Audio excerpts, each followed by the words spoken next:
Bem-vindos para mais uma live do Centro de Telesaúde do Hospital das Clínicas da UFMG. Hoje falaremos sobre envelhecimento saudável, viva mais e melhor. Para abordar o tema, temos a honra de receber nossas duas convidadas, a doutora Laila Junqueira e a doutora Daniela Oliveira.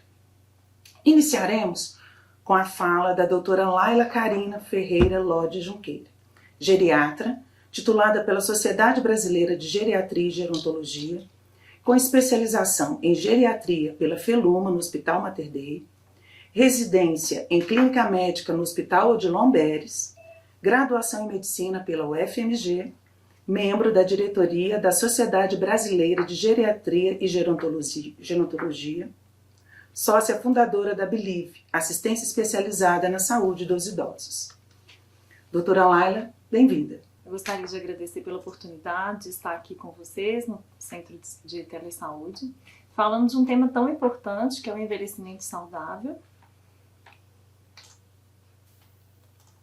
Nós sabemos que nascer é uma possibilidade, viver é um risco e envelhecer é um privilégio, assim como dizia Mário Quintana. Nós realmente precisamos viver esse privilégio da melhor forma. Nós sabemos que a população mundial está sofrendo um crescimento de idosos muito importante e sabemos que a pessoa que vai viver 150 anos já nasceu. Então nós queremos o quê? Viver como? Nós queremos apenas viver mais anos ou queremos viver com mais qualidade esses anos que nós estamos ganhando em longevidade? É claro que a resposta para todos nós é uma resposta que vem trazendo aí qualidade de vida, bem-estar, acompanhada do envelhecimento, não é isso?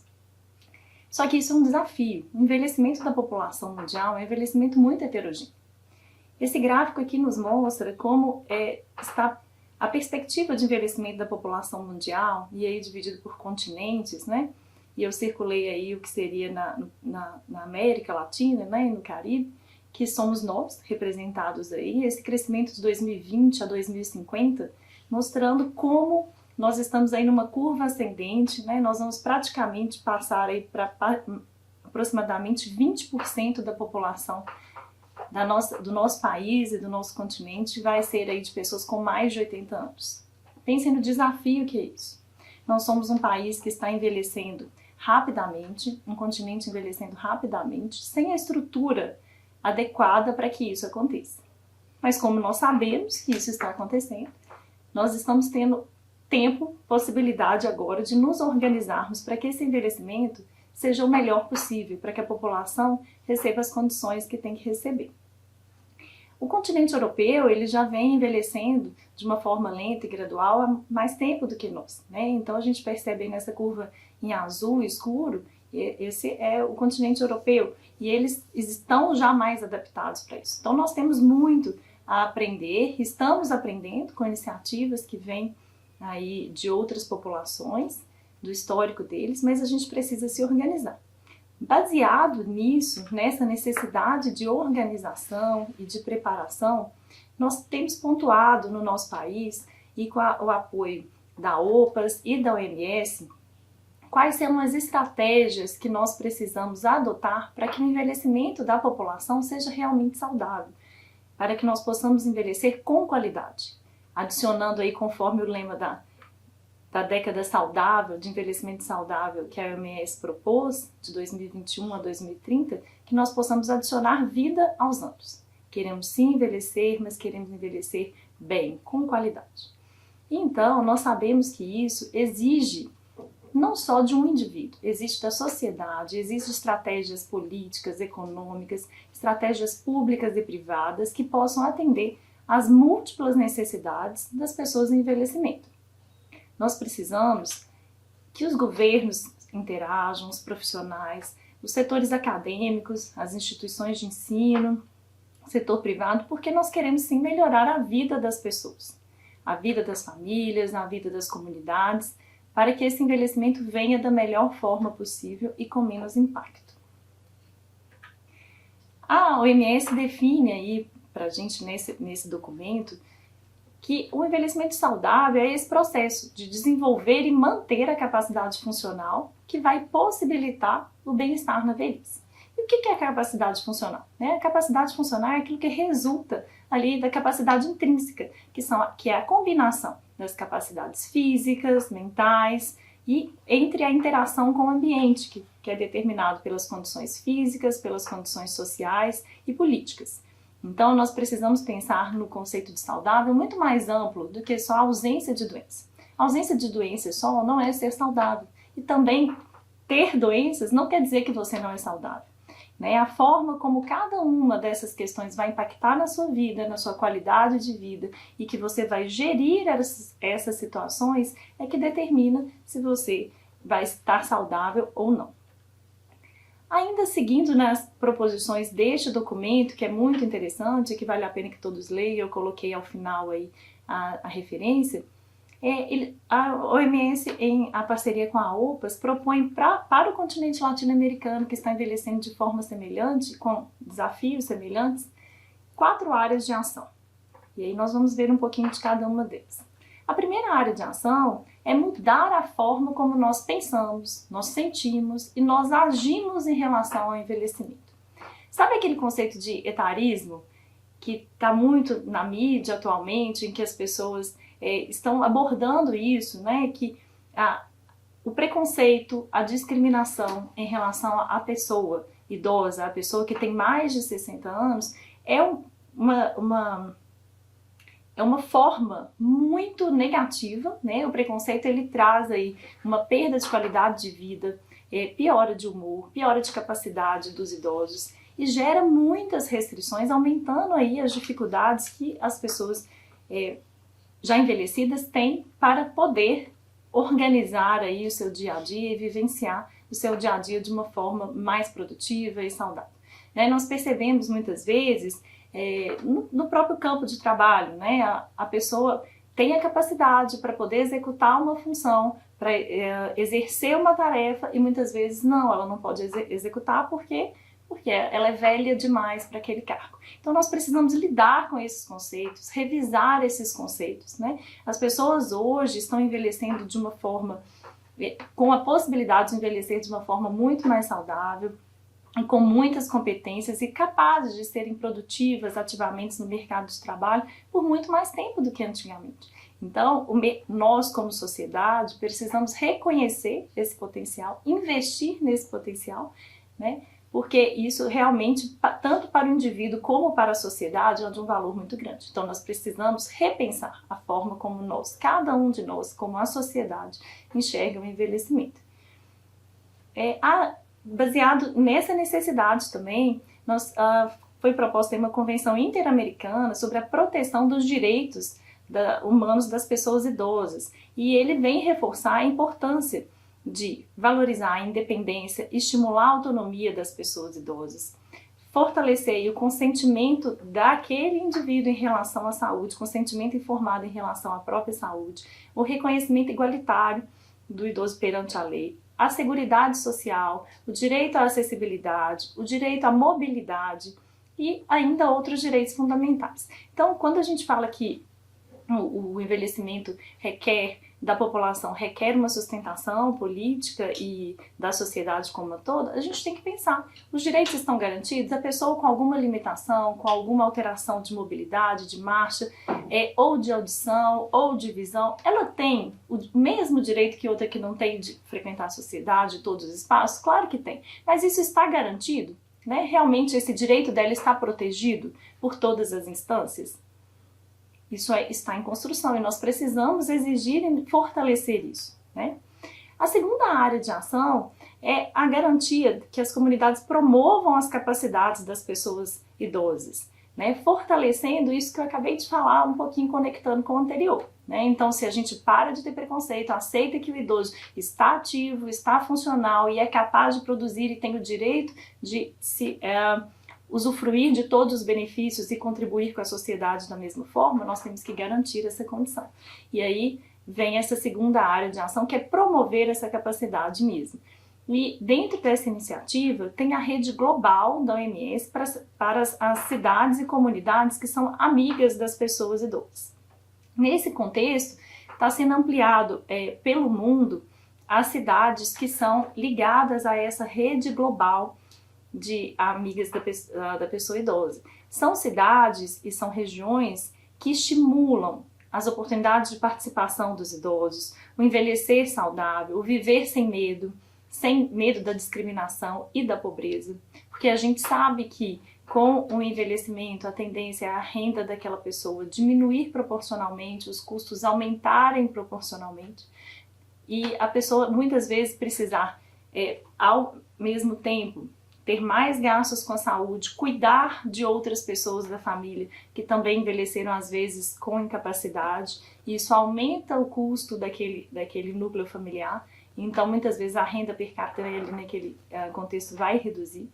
Né? Nessas cidades, também nessa rede global, são valorizadas as oportunidades do idoso de contribuir para a sua sociedade, né? O idoso ter o senso de pertencimento, se manter ativo, conectado com aquela sociedade.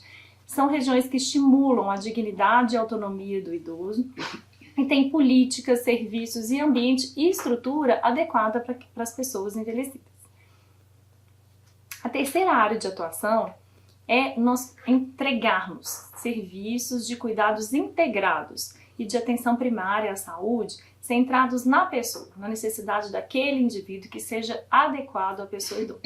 Muitas vezes a gente percebe que os centros, né, de atendimento à população nem sempre estão adequados àquela fragilidade do indivíduo que chega, os tempos de espera, as condições, né, no ambiente de espera não são adequadas muitas vezes, dificultando ainda mais o processo para que a pessoa consiga receber a assistência que ela precisa. Então nós precisamos melhorar a qualidade dos serviços que prestam cuidados às pessoas idosas, integrar mesmo esses setores da saúde e a sociedade de forma geral em relação a isso, implementar serviços que estimulem a manutenção e a melhoria da capacidade funcional.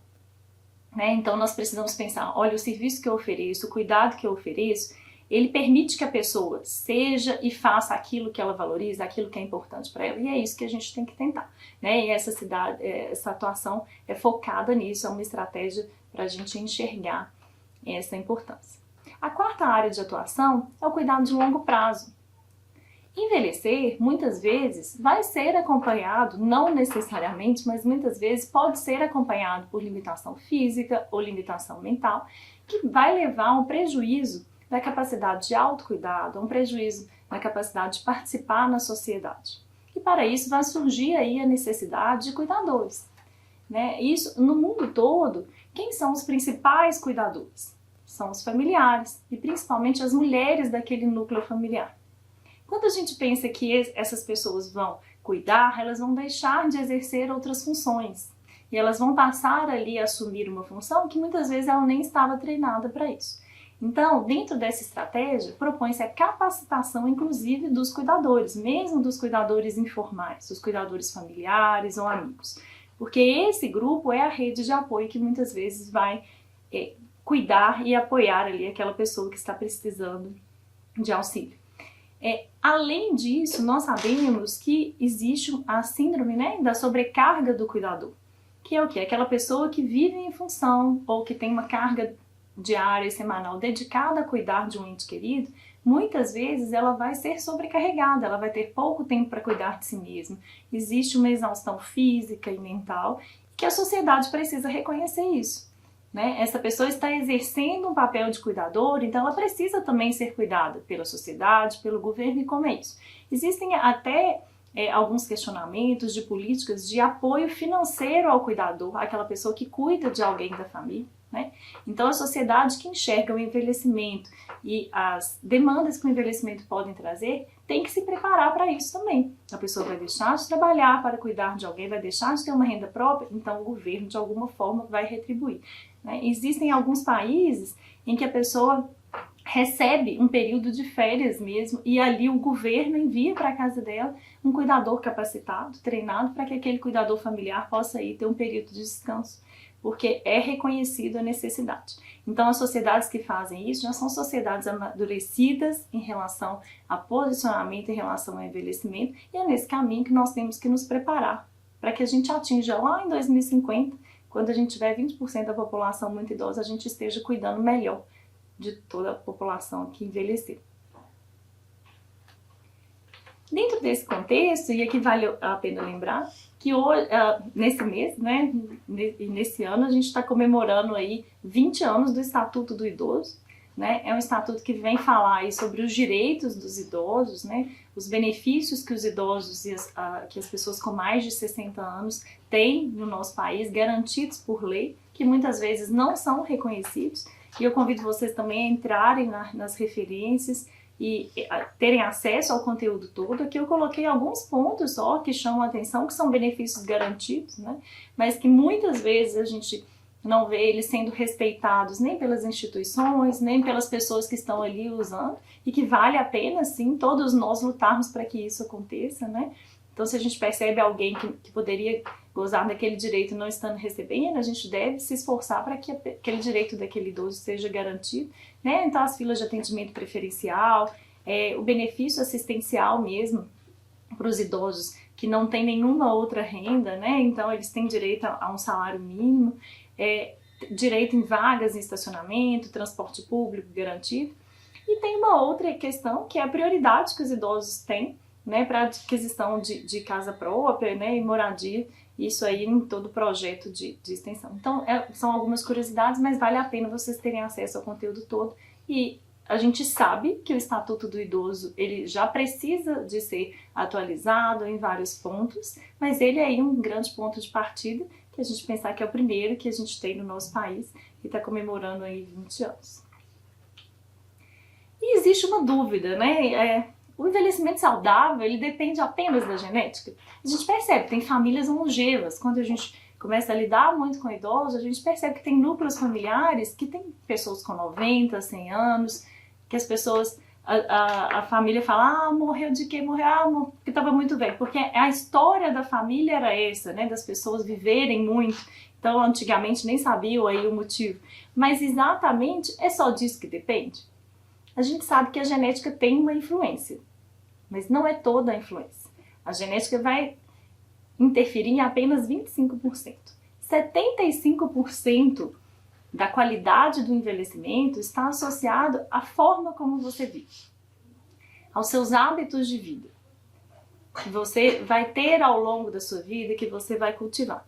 E dentro disso, tem alguns estudos até uma iniciativa privada aí, que permitiu, né, então tem um repórter aí da National Geographic que ele fez, né, iniciou aí uma série de estudos e missões em regiões onde as pessoas que tinham uma comunidade grande, muito representada por pessoas com mais de 100 anos, vivendo com qualidade, e esse trabalho foi por volta aí de 2007, e ele continua estudando essas regiões, e foram definidos aí 5 regiões principais onde as pessoas muito longevas, com muita qualidade, né? Então, na Califórnia, nos Estados Unidos, na Costa Rica, na Itália, na Grécia e no Japão, essas comunidades foram encontradas.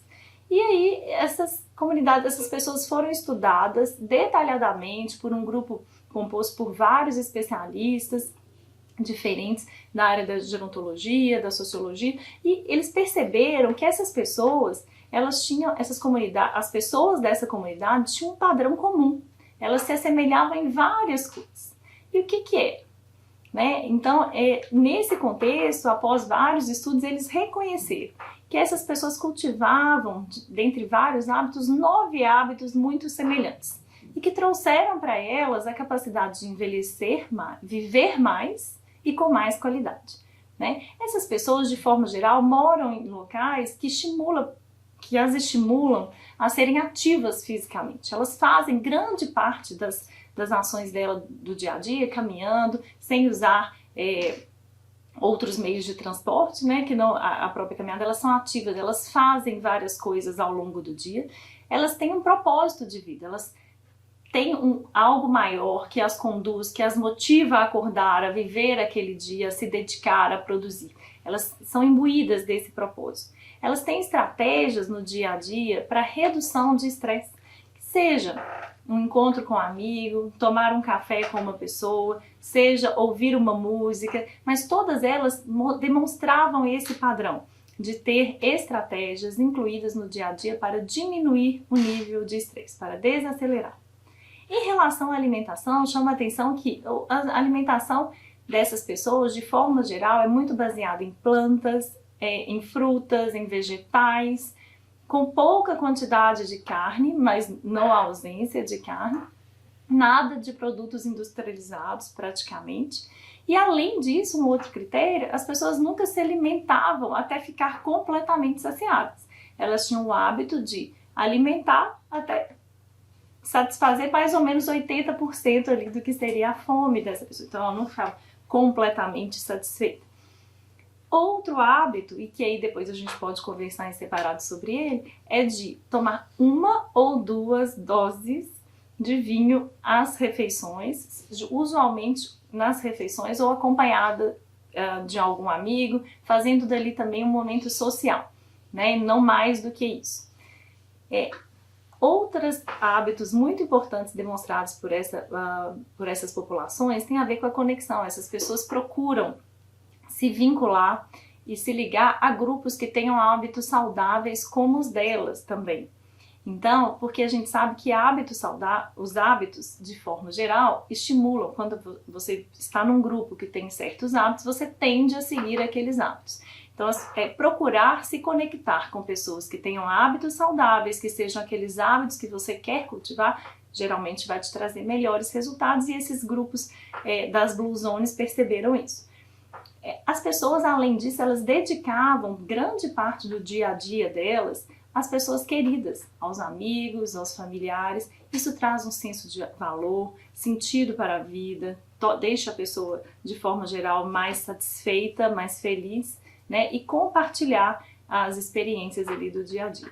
E além disso, ao estarem ativas na sociedade, na comunidade em que vivem, todas elas tinham um senso de pertencimento muito grande. Então esses 9 fatores são fatores muito importantes, foram reconhecidos nesse estudo aí das Blue Zones. A boa notícia que a gente tem é que tem 2 cidades no Brasil e que têm preenchido aí os critérios, mas eles ainda estão em estudos, né? Uma no Rio Grande do Sul e uma no Amazonas, para também serem consideradas aí Blue Zones, ou seja, estamos no caminho de aprender a envelhecer bem, com qualidade de vida. Eu gostaria de apresentar para vocês esse estudo do BMJ, aí, publicado agora em 2023, que ele associa os hábitos de vida saudáveis com a prevenção de declínio cognitivo, ou seja, de alteração na memória aí nos idosos. Esse estudo ele tem uma característica que ele foi feito na China, em várias províncias na China. Então, como tudo na China foi um N muito grande, né, 29 mil participantes, e eles estudaram durante 10 anos, é uma coorte prospectiva em que eles estudaram durante 10 anos idosos com uma média de idade aí de mais ou menos 72 anos e que tinham ou não a mutação que predispõe, na APOE, que predispõe a um risco maior de ter Alzheimer.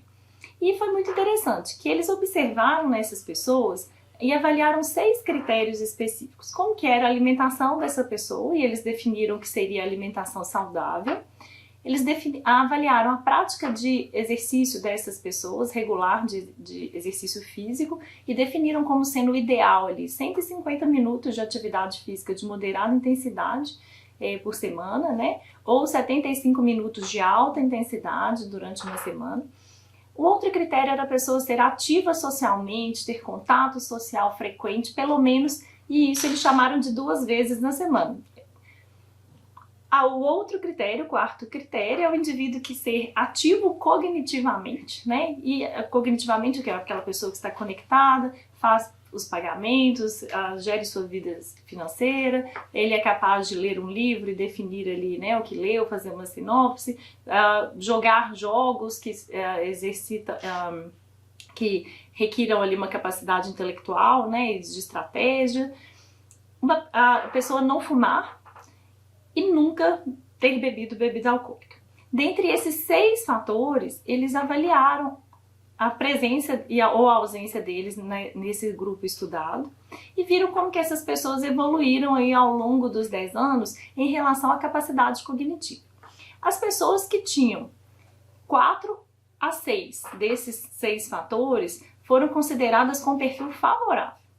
A que tinha de 0 ou 1 fator, ou um desses fatores, era considerado com perfil desfavorável.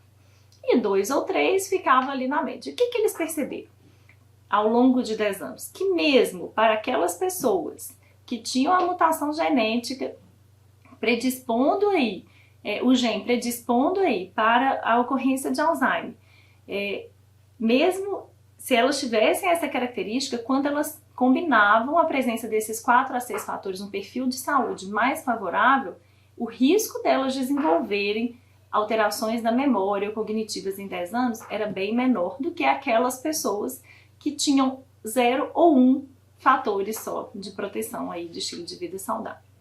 E são fatores simples. Se a gente observar, a gente está falando de questões simples que todos nós podemos nos esforçar para ter, né?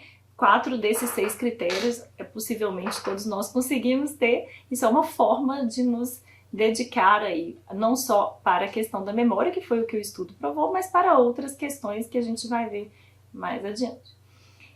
Nós falamos muito aqui do envelhecimento da sociedade, da população de forma geral, né, e das estratégias que vêm sendo pensadas para o grupo, né, para a nossa população.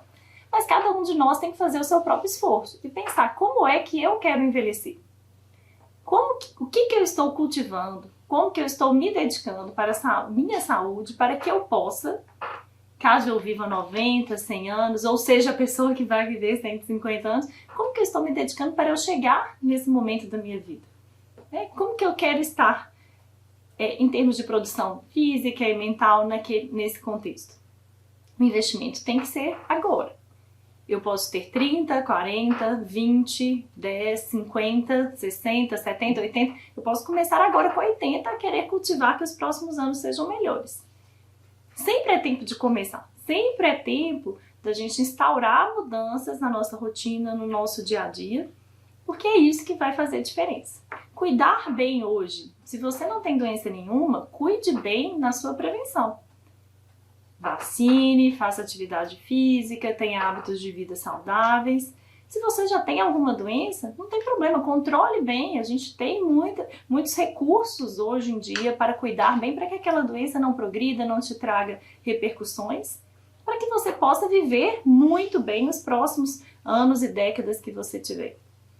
E se você já tem incapacidades, mesmo assim, né, cultivar hábitos saudáveis vai te permitir que essas incapacidades te tragam um impacto menor na sua vida, na sua qualidade de vida. Então, sempre é tempo de começar, o tempo é agora, independente da idade que nós temos condições de investir na nossa saúde. Aqui estão as sugestões bibliográficas, vocês podem acessar depois, e os meus contatos. Eu agradeço a atenção. Até mais. Obrigada, doutora Laila, pela excelente apresentação. Para dar continuidade, então, à nossa live, gostaria de chamar a nossa segunda convidada, a doutora Daniela Matos Garcia Oliveira. Doutora Daniela é fisioterapeuta formada pela UFMG, doutora em Neurociências Clínicas pelo Instituto de Ciências Biológicas da UFMG, mestre em Ciências da Reabilitação pela Escola de Educação Física, Fisioterapia e Terapia Ocupacional da UFMG, especialista em Neurociências pelo Instituto de Ciências Biológicas da UFMG, especialista em Fisioterapia Neurofuncional do Adulto pelo Hospital das Clínicas da Unicamp, proprietária da Motriz Fisioterapia. Doutora Daniela, bem-vinda. Obrigada. Então, pessoal, eu gostaria de iniciar agradecendo, ao Centro de Telesaúde do Hospital das Clínicas da UFMG pelo convite e falar que é um tema que eu adoro falar, que é sobre exercício físico. Para mim, sem dúvida, o exercício físico é a maior ferramenta, não só para o envelhecimento ativo, mas para uma vida ativa, em todas as fases. Bom, como a Edena já me apresentou, eu sou a Daniela Matos Garcia Oliveira, Daniela Matos. Então, não sou só eu que gosto de falar de atividade física, não, de exercício físico. Hipócrates, o pai da medicina, 450 anos antes de Cristo, já falava que caminhar é o melhor remédio e que se houvesse deficiência nutricional ou de exercício físico, o corpo iria adoecer. E aí, isso é sempre um assunto de muita conversa, de muita discussão. Em 2004, houve uma assembleia na Organização Mundial de Saúde, onde eles queriam definir algumas estratégias para poder reduzir o número de doenças crônico-degenerativas, certo?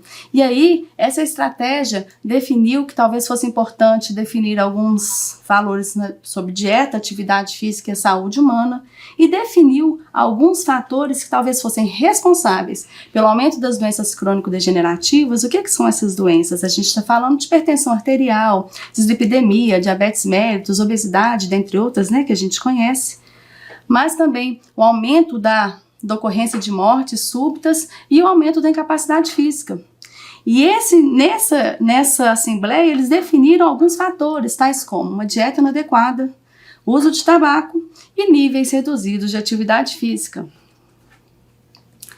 Então, esse grupo concluiu que a inatividade física poderia gerar não apenas a mortalidade prematura, mas também aumentar o risco daquelas doenças crônico-degenerativas, das doenças coronarianas, de vários tipos de câncer, e eles observaram que a inatividade física por si só é capaz de aumentar em mais de 1,3 milhão de mortes por ano naquele tempo.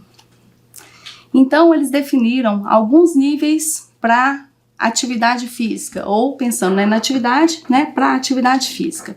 Então, o que seriam os indivíduos inativos, aqueles que não realizam nenhum tipo de atividade física, e obviamente não tem nenhum benefício pela não realização da mesma. Mas existem alguns indivíduos que realizam atividade física no nível que a gente fala que é baixo, e ainda assim eles conseguem obter algum tipo de benefício com a realização dessa atividade física. A gente considera indivíduos mediamente ativos os que conseguem realizar atividade física, conforme a doutora Laila falou, segundo o preconizado de 150 minutos por semana, e esses indivíduos obtêm vários benefícios da realização de atividade física, e existem ainda alguns indivíduos que são altamente, né, ativos fisicamente, e eles conseguem obter, inclusive, benefícios a mais. Bom, esse tema, então, vem sido estudado ao longo, né, de décadas, se a gente considerar Hipócrates, de séculos, mas e não só para indivíduos em todas as idades, para idosos robustos e para todos os tipos de incapacidade física. Mas a gente está falando tanto de atividade física. O que é atividade física? Como que a gente define atividade física? Atividade física pode ser definida como qualquer movimento corporal, tá, que seja produzido pelos músculos esqueléticos e que ele desenvolva um gasto energético além dos níveis basais, que é a energia que eu gasto para ficar sentada. Então, quando eu falo de atividade física, atividades do cotidiano, né? Atividades do dia a dia, de autocuidado, atividades domésticas, atividades de jardinagem, né? Namorar, passear com o cachorro, estar com amigos, isso seria atividade física. Mas o exercício físico, propriamente dito, ele é um tipo de atividade física que necessariamente resulta em um gasto energético acima dos níveis basais. E ele precisa ser, para ser considerado exercício físico, uma atividade estruturada, repetida, planejada e que tenha o objetivo de melhorar a performance física, né, físico-funcional do indivíduo. Quando eu falo de exercício físico, eles podem variar quanto à modalidade, né, o tipo de exercício físico, a intensidade, né, do esforço, tanto né, que a pessoa vai realizar, com o tamanho do esforço que ele vai realizar, a frequência a gente fala semanal e a duração em minutos por sessão. E já está determinado há muitos anos que existe segundo, né, a Organização Mundial de Saúde, que existe uma medida ideal para a realização de atividade física semanal. Ou pensando melhor, né, de um exercício físico, que seria, tanto para adultos quanto para idosos, de 150 minutos, né, semanais de atividade física moderada, que podem ser também substituídos por 75 minutos de uma atividade mais vigorosa. Apesar da frequência, né, semanal para fazer esses 150 minutos não estar bem estabelecida, talvez seja interessante que seja feito em 2 ou 3 vezes por semana, pelo menos, para ter uma manutenção, né? Como um hábito, né, mais regular dessa atividade. Mas aí a gente questiona, será que existem razões específicas para a prescrição de exercícios para a população idosa? Existe alguma outra questão que pode me fazer ter um nível de atenção diferencial para a população idosa? E a resposta é que sim. Existem alterações que estão relacionadas ao envelhecimento fisiológico, que a gente chama o processo de senescência, ou envelhecimento primário, não necessariamente relacionado a doenças, tá? Nós estamos falando de algumas alterações genéticas que podem evoluir para uma certa diminuição da capacidade funcional. É claro que isso é individual e as pessoas vão envelhecer ou vão apresentar essas alterações de acordo, né, uma somatória das suas capacidades intrínsecas associada às alterações do meio, né? E cada sistema, todos os sistemas vão passar pelo processo do envelhecimento, né? Cada sistema vai ter a sua linha, né, de progressão e as características, né, as características individuais. Nós vamos conversar aqui só sobre alguns sistemas que talvez possam interferir na realização do exercício físico. Então a gente vai começar pensando na questão da estrutura corporal mesmo, tá?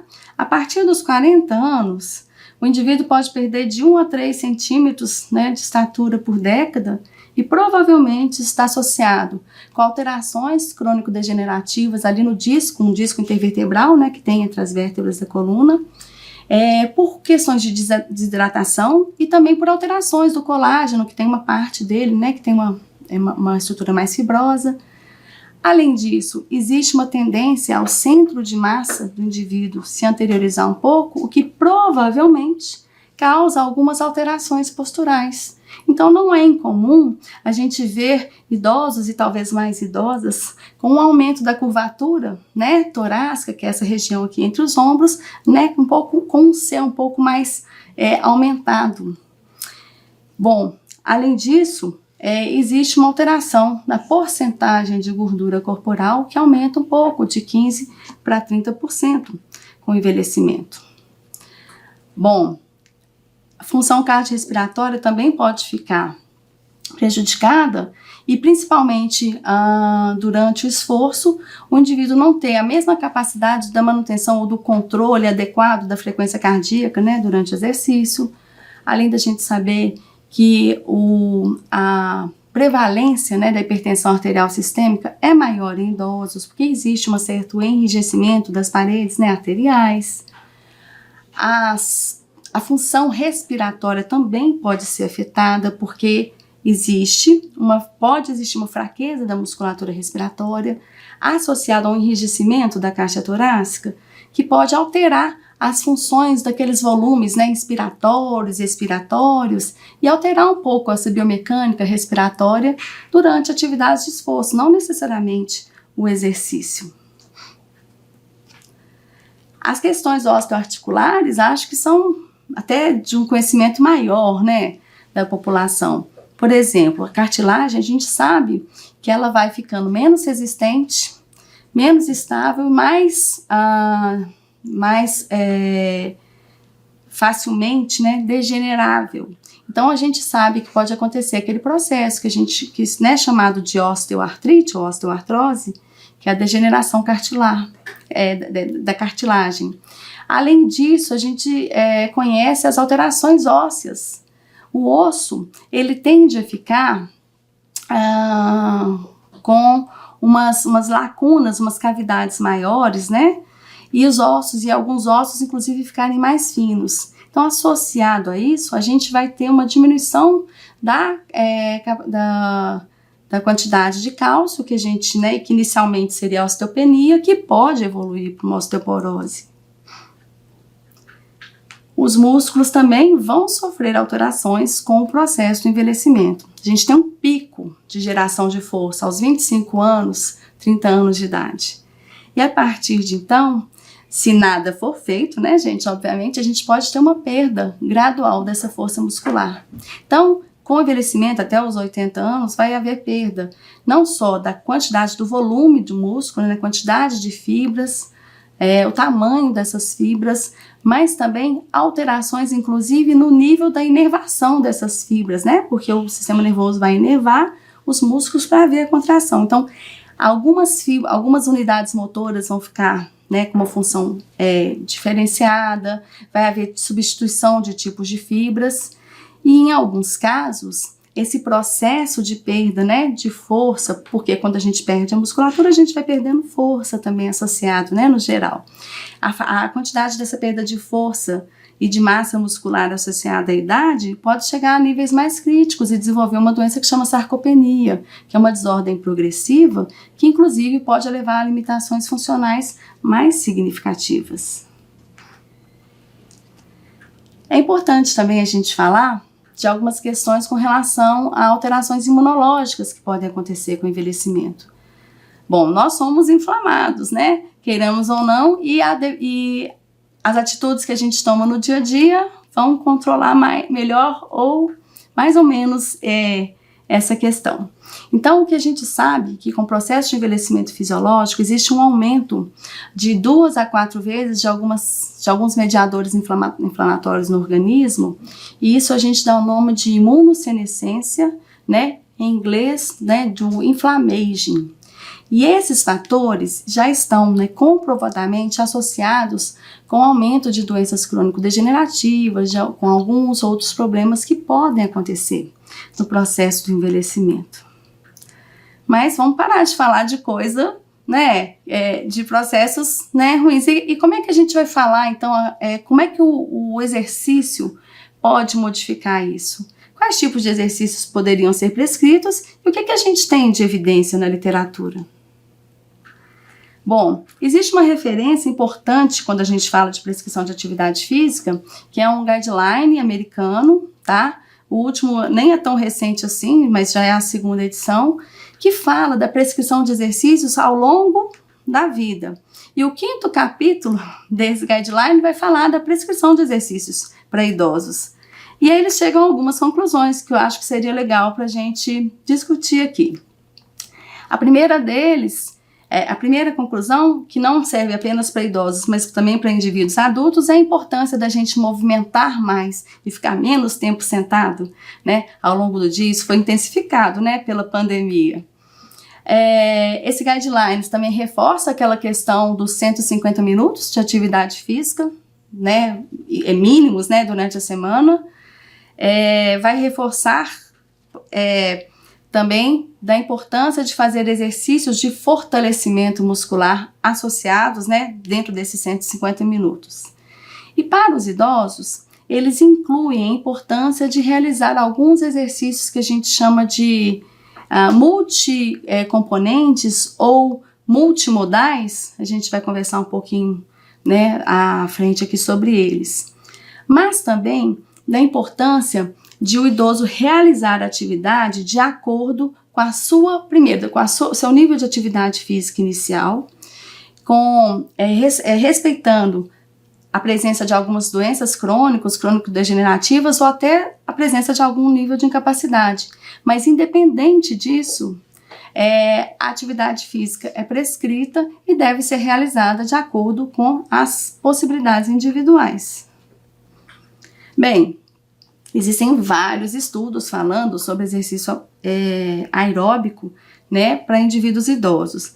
Aí eu encontrei um artigo mais recente aqui, de 2023, nós vamos discutir detalhes dele, mas vamos falar algumas coisas que esse artigo traz. Só para a gente fechar, o que são exercícios aeróbicos?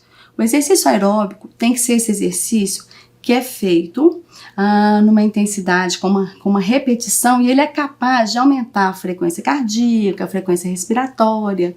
Então são esses exercícios que a gente vê na caminhada rápida, né, na corrida, na natação, no ciclismo, e, né, que são relativamente comuns. Esse artigo cita que as maiores barreiras para os idosos, né, as maiores justificativas para eles não realizarem exercícios aeróbicos, Muitos relataram falta de tempo, motivação reduzida, às vezes acesso difícil, alguns relataram um alto custo, questões, né, de condições, né, relacionadas às condições socioeconômicas, e alguns relatam por limitações físicas, que não deveria ser, né? Mas uma questão interessante que esse artigo traz, e que eu acho legal trazer aqui para vocês, essa figurinha aí, ela tá em inglês, mas ela é mais um desenho, né? Ele mostra ali em rosa o aging, né, o processo do envelhecimento, e aqui em cima alguém fazendo um exercício aeróbico. E ele mostra que o exercício aeróbico é capaz de reduzir aqueles níveis de inflamação que eu falei com vocês, das alterações imunológicas, como modificando alterações, né, estruturais dentro da célula, mitocondriais, etc., e aumentando o nível de alguns fatores na circulação. Todo mundo sabe das endorfinas, né, que são liberadas com a atividade física, mas o próprio músculo, quando contrai, ele é capaz de liberar alguns mediadores que eles têm um potente efeito anti-inflamatório. E isso é muito importante, né, durante a atividade física, para também diminuir aquela disfunção arterial, tá? E para diminuir o alto índice das doenças cardiovasculares, que ainda são, né, a principal causa de morte no mundo. Com relação aos exercícios de resistência, se a gente pesquisar, a gente vai ver exercícios de resistência, ou seja, exercícios de força para todas as populações, tá? Então a gente vai falar, tem um artigo aqui de exercício de fortalecimento para idosos robustos, que não tem nenhuma outra disfunção, mas também dentro de quadros demenciais, em várias doenças neurológicas ou não, existe a prescrição adequada para os exercícios de força. De novo, o que seriam os exercícios de força, né? O exercício de força, né, o fortalecimento é o exercício exatamente o quê? Para melhorar a força muscular, para aumentar o trofismo, né, para aumentar a massa muscular. E normalmente eles são feitos com carga, então com halter, com caneleira, aqui tem uma imagem aqui, ó, com faixa elástica, essas de resistência elástica, mas podem até inclusive serem realizados com o peso do próprio corpo, se bem indicados também, né? Eles vão gerar força. O que é importante no exercício de fortalecimento muscular é que eles devem ser individualizados, tá? É importante que exista uma periodicidade de 2 a 3 vezes por semana, tá? E que exista progressão de um cálculo de uma carga que deve ser feita o quê? Individualmente. A gente precisa, o exercício sempre tem que ser desafiador, então precisa existir uma carga que seja desafiadora e que ela vá aumentando exatamente para se manter o ganho de força. E por fim, os exercícios multimodais, né, multicomponentes, lá que o guideline preconizava. O que seriam esses exercícios? Na realidade, seria a prática de mais de um tipo de exercício ao mesmo tempo, fazer tanto exercícios aeróbicos quanto resistidos, alongamentos, etc. Mas a gente vai falar dos exercícios nos exercícios multimodais, principalmente dos exercícios de equilíbrio, tá? Para melhora da instabilidade postural. A gente sabe que existem algumas alterações em alguns sistemas e essas alterações aumentam, né, a prevalência de quedas em idosos. Então é interessante a gente pensar em exercícios para melhora do equilíbrio, que eles podem ser feitos tanto em grupo quanto individualizados, né, como a gente faz normalmente lá nos serviços de fisioterapia. E de novo, né, precisa ser individualizado, precisa ser periódico, né, ter uma frequência semanal e precisa ser progressivo. Sempre o exercício tem que ser desafiador. Bom, falando ainda um pouco dos exercícios multimodais, eu não trouxe artigo apesar de haver muitos. Existe uma prática do exercício do Tai Chi Chuan, e o Tai Chi Chuan é considerado um exercício bastante interessante para melhora e recuperação, não só do equilíbrio, como da força. E outros exercícios, como dança, né? E outras atividades interessantes, né? Em água, enfim. Bom, e quando a gente fala de exercício físico, então, finalizando, é importante a gente reconhecer que os benefícios do exercício físico não se limitam só a essas mudanças morfofuncionais, né? morfológicas, anatômicas, só de melhorar força, melhorar condicionamento físico, alongamento, destreza, equilíbrio. Além disso, a gente sabe que os exercícios vão ter, podem ser considerados uma atividade de lazer, um momento de convivência com amigos, com familiares, né, com as pessoas, com seus colegas, né? Se esse exercício é realizado em ar ambiente, é um momento de ter uma interação, né, com a natureza, e ainda pode promover uma melhora da aparência pessoal. Mas existe um cuidado muito importante. Ideal que o exercício físico seja realizado após a liberação médica, porque pode haver algum fator, né, que às vezes essa pessoa nem sabe, que pode complicar com a atividade, né? Além disso, é também importante que esses exercícios sejam prescritos, né, por profissionais competentes, né, o fisioterapeuta e às vezes em outros contextos também os educadores físicos, mas que estes profissionais tenham conhecimento das alterações do processo do envelhecimento. Enfim, a conclusão, acho que a gente já chegou aqui sabendo, né, que ser fisicamente ativo é uma das mais importantes atitudes individuais em todas as idades, com o objetivo de melhorar a saúde. Hoje a gente pensa em fazer uma poupança de músculos, né, não necessariamente apenas uma poupança financeira. Eu gostaria de agradecer, né, a presença de vocês e aqui estão os meus contatos, né, caso alguém tenha interesse de conversar sobre qualquer assunto, né, e aqui o Instagram lá da clínica, vai ser um prazer. Obrigada. Obrigada, doutora Daniela, pela excelente contribuição de um tema tão relevante para a sociedade. Agora nós teremos um momento em que as nossas convidadas vão responder algumas perguntas que nos foram enviadas pelas pessoas que estão acompanhando a gente acompanhando essa live. Eu vou colocar algumas perguntas aqui.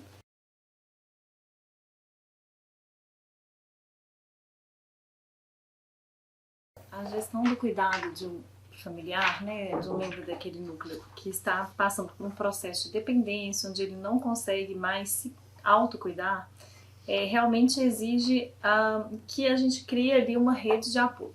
Dificilmente uma única pessoa vai conseguir ser o cuidador exclusivo daquele membro da família, né? Então é importante que a gente tenha pessoas disponíveis para fazer o rodízio, que essas pessoas se organizem, né, de forma que uma permita a outra momentos de descanso, de lazer, para que eles também se cuidem, para evitar o que a gente conversou antes sobre a síndrome de sobrecarga do cuidador, né, a exaustão do cuidador. Porque se ele não estiver bem, ele também não consegue cuidar bem daquele membro que precisa ali dos cuidados.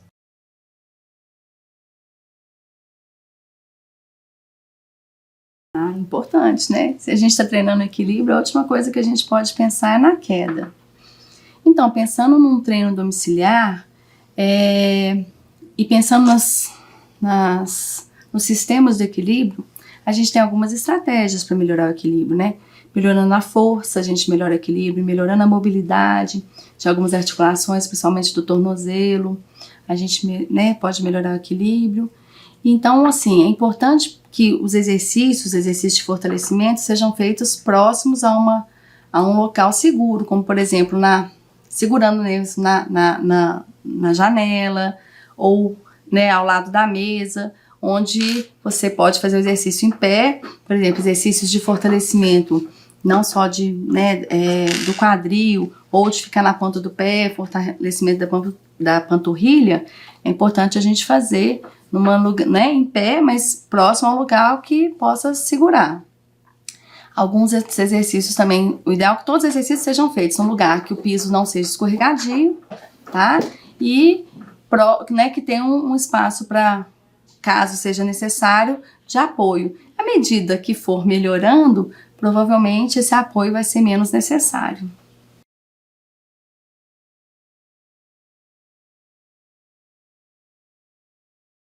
Isso é muito importante. Uma das questões mais importantes para se dormir bem, a gente estava até conversando antes, que é muito frequente aos idosos queixarem aí redução do sono, né? Assim, olha, eu não tenho mais o mesmo sono que eu tinha, tenho dificuldade para dormir, etc.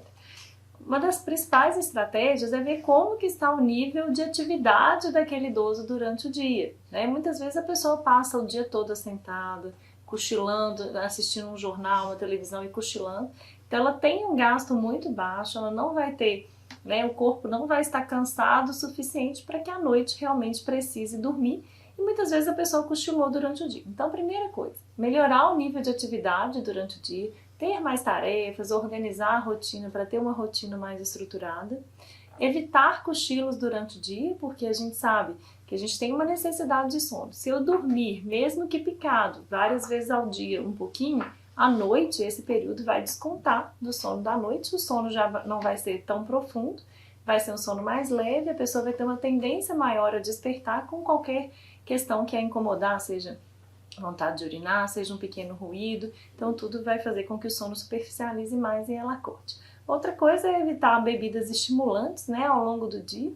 Então, muitas vezes na nossa sociedade a gente tem o hábito do lanchinho à tarde, né, um café com pão de queijo, um bolo, e isso pode ser um problema. Quem não dorme, tomar conteúdo de cafeína, seja o café propriamente dito, chá preto, os refrigerantes, de 2 horas da tarde para frente, possivelmente vai impactar negativamente aí na qualidade do sono. E a outra questão, que é muito da nossa cultura, que é importante a gente lembrar, é que muitas pessoas têm o hábito de beber uma bebida alcoólica para induzir o sono. Elas usam o argumento de que isso as relaxa e que então dormiriam melhor. Mas isso na verdade é um equívoco, né? A pessoa ela vai inicialmente dormir, só que o sono é de pior qualidade, é um sono menos reparador, que ele não atinge as fases mais profundas do sono, então a pessoa tende a despertar com mais facilidade e ser um sono de qualidade ruim, né? Que vai comprometer aí o dia seguinte da pessoa.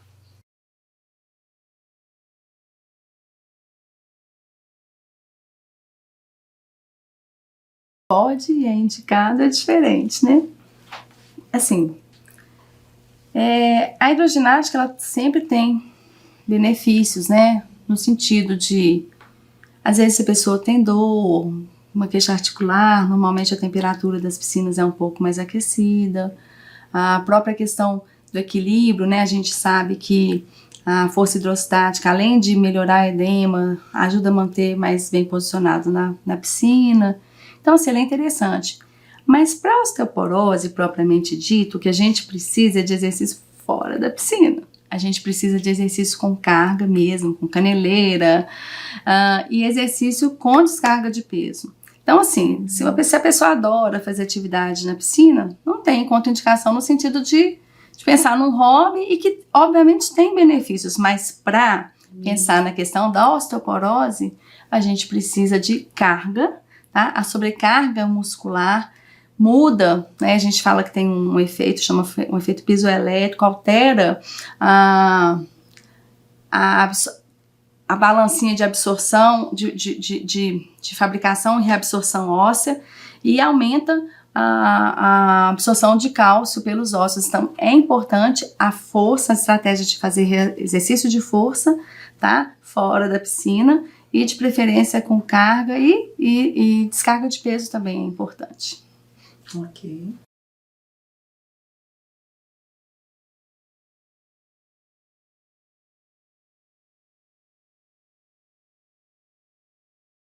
É uma dúvida muito frequente, né? Assim, de forma geral, o que a gente observa é que as pessoas não se preparam para a aposentadoria. Então, as pessoas passam, né, a vida adulta trabalhando muito, com múltiplas tarefas, uma rotina muito sobrecarregada, e de repente, deu uma certa idade, a pessoa aposenta. E para completamente de fazer atividades que estimulem que ela saia de casa, que ela interaja socialmente, e isso é um problema, né? O que a gente percebe é que há uma diferença de gênero, né? As mulheres, de forma geral, claro que não estou falando como uma regra, mas de forma geral as mulheres tendem a assumir, mesmo após a aposentadoria, várias tarefas em casa, então elas acabam se mantendo ativas fisicamente, cognitivamente, tem que fazer a gestão ali daquele ambiente domiciliar e também muitas atividades físicas, né, incluídas aí na rotina. Muitas vezes o homem, ao aposentar, ele não faz esse planejamento. e aí ele fica aquela figura que a gente vê muitas vezes em novela, né? A pessoa sentada na frente da televisão, só ali reclamando do que está acontecendo em volta. E isso faz com que há uma restrição do nível de atividade física, uma restrição do contato social, do estímulo cognitivo, e aí muitas vezes a pessoa vai desenvolver, né, ganho de peso, piora no controle das doenças crônicas, vai piorar aí o controle, o humor especificamente, às vezes evoluindo aí com quadro de depressão, de ansiedade, tendência ao alcoolismo. Então a primeira coisa é como se manter saudável. Primeiro se programar. Né, a aposentadoria deve passar por um programa de preparação. Hoje a gente tem alguns profissionais que atuam exatamente nessa área, ajudando a pessoa ali a encontrar, né, estratégias para que esse vácuo de tempo que vai surgir aí após a aposentadoria seja preenchido de uma forma produtiva, prazerosa e ao mesmo tempo saudável, para que a pessoa se mantenha física e cognitivamente e psicologicamente saudável.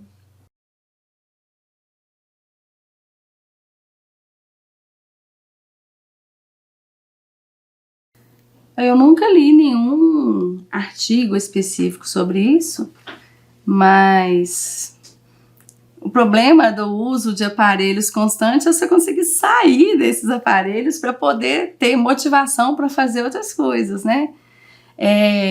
Em teoria, em termos de realmente atrapalhar, eu desconheço se existe alguma coisa na literatura, não sei se a doutora Laila pode... Eu assisti outro dia uma palestra muito interessante, até de um grupo de pesquisa aqui da UFMG, um grupo de psicólogos e psiquiatras estão estudando a influência das telas, a exposição às telas, no desempenho físico de atletas e performance de atletas. Nossa. E é claro que se estuda a ponta, né, isso serve para o restante da população. E eles falam isso, porque é muito interessante a analogia que eles fazem, que o uso das telas, principalmente para mídia social, né? Então, se a gente entra em Instagram, WhatsApp, etc., que existe ali uma sobrecarga de informações em que você não está passivo à semelhança do que você estaria na frente de um filme, de um programa que pode ser que você não preste muita atenção. Quando você está vendo ali uma rede social, você vê vários conteúdos e tem que selecionar, tá o tempo todo selecionando, isso eu gostei, isso eu não gostei, isso eu vou compartilhar, isso eu não vou, isso eu vou comentar, não vou. E isso gera... É ativo, né? Não é passivo, não é passivo. E ao mesmo tempo, mentalmente, existe uma sobrecarga de informações, de forma que nesse contexto as pessoas ficam, existe uma exaustão, uma fadiga mental, e quando essa pessoa ela é levada logo após essa exposição para fazer treinos, sejam curtos ou longos, assim, treinos de resistência de tempo ou de carga, a pessoa desempenha pior. Seja para carregar peso, seja para fazer um treino que vai exigir 1 hora, 2 horas de treino. Então é muito interessante isso. Com certeza isso já vem sendo estudado, né? Eles estão estudando e é muito interessante que eles definiram assim, mais de 10 minutos de exposição vai piorar. Tanto o desempenho cognitivo, eles fizeram bateria de teste cognitivo depois e fizeram desempenho físico. Então é muito interessante, né? Então assim, o dano é grande. E o uso também é grande, maior, né, gente? Então...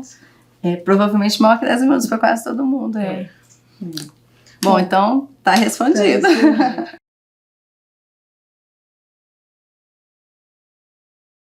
Então é aquilo que a gente falou, né? Sempre é tempo. A gente já tem 50 anos, possivelmente a pessoa está aí só no meio da vida, né? Jovem. Então estamos considerando que estamos jovens, ativos e temos muito a investir, né? Então assim, nos hábitos de vida saudáveis, né?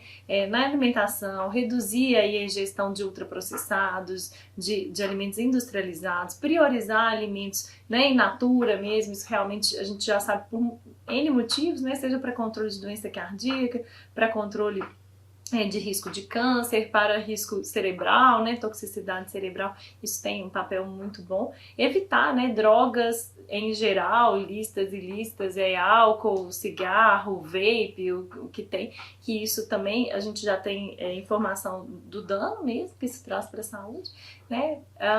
Se organizar socialmente ativo, isso, né? Que é o capital social, né? Que é essencial, né? A gente é uma das ferramentas, né? A participação, né? Social importantíssima, né? Conceito não ótimo, o conceito de capital social e o capital cognitivo, né? A pessoa se mantém ativa cognitivamente, independente da função de trabalho ou não que ela tenha, né? Está conectado com as questões do pequeno mundo, que é ali da rotina familiar, da casa, da sociedade na qual ela está incluída, cidade, bairro, país, mundo, porque isso traz uma dimensão maior e permite que a pessoa esteja conectada mesmo, né? Além do senso de conexão, estimulando ali a cognição dela com as demandas que vão surgindo do mundo e tudo. Inventando essa reserva mesmo, A reserva cognitiva. A minha pacientinha lá, uma senhora de 89 anos, bem fisicamente, eu perguntei, mas a senhora assiste televisão? Não, no meu tempo livre eu só leio.